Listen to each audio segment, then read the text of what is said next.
السلام عليكم ورحمة الله وبركاته. لو انت مبرمج او لسه بتتعلم البرمجة اكيد بتواجهك مشكلة انك بتنسى بعض الاكواد او الاوامر المهمة، وبدل ما تفضل تدور في جوجل كل شوية انا جبتلك الحل السريع. في الفيديو ده هشرح لك موقع كويك ريف.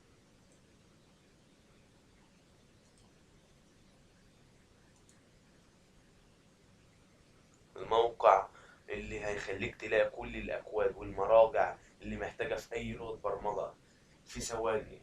ايه هو موقع كويك ريف؟ الموقع ده عبارة عن مرجع سريع بيجمع أهم الأكواد والأوامر الأساسية لكل اللغات والتقنيات، بحيث إن أنت تلاقي أي معلومة بسرعة بدون ما تضيع وقتك في البحث.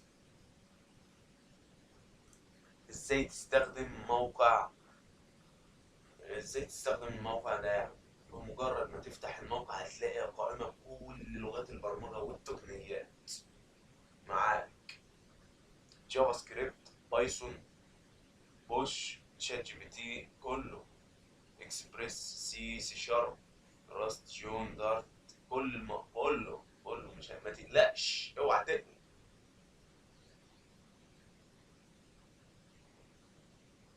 حتى الموقع ده بيوفر لك وقت مرجع جاهز وسريع لأي لغة، مثال للطلاب والمبتدئين اللي لسه بيتعلموا، مفيد حتى للمحترفين لما يحتاجوا يراجعوا حاجة كلام من ده. يلا بينا نخش الموقع ونشوف. يلا بينا. مثلا دخلنا على HTML، هنا بيقول لك hello HTML، ده تاسك جاهز مكمل. بص هنا مثلا يقول لك الهيدنج CSS HTML، يعني مثلا هنا بيقول لك يعني مثلا للمبتدئ لو مش عارف يكتب يجيبه جاهز على طول كوبي. اهو جافا سكريبت HTML برضه لو حابب تضيف موقع او كلام من ده، هنا انلاين فريم في كل حاجه زي ما انت اي حاجه انت عايزها. مثلا CSS 3، فين CSS العاديه؟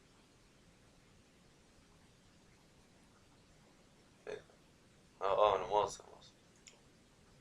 هنا مثلا بيقول لك هنا حاجات جاهزه برضه، تاسكات جاهزه كامله مكمله، ويقول لك مثلا طريقه شرح ده وكذا وكذا، كل حاجه اهو جايب لك كل حاجه جاهزه.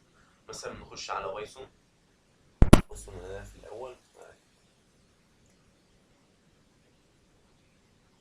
مثلا هالو وورد، فايرابلز، المتغيرات، كلام من ده كله، جايب كل حاجه.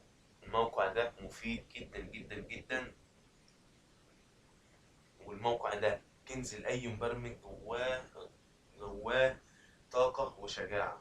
جربه دلوقتي وهتلاقي نفسك بتستخدمه كل يوم. وقول لي في الكومنتات ايه اكتر لغة برمجة بتستخدمها، ولو عندك اي موقع تاني مفيد شاركه معانا.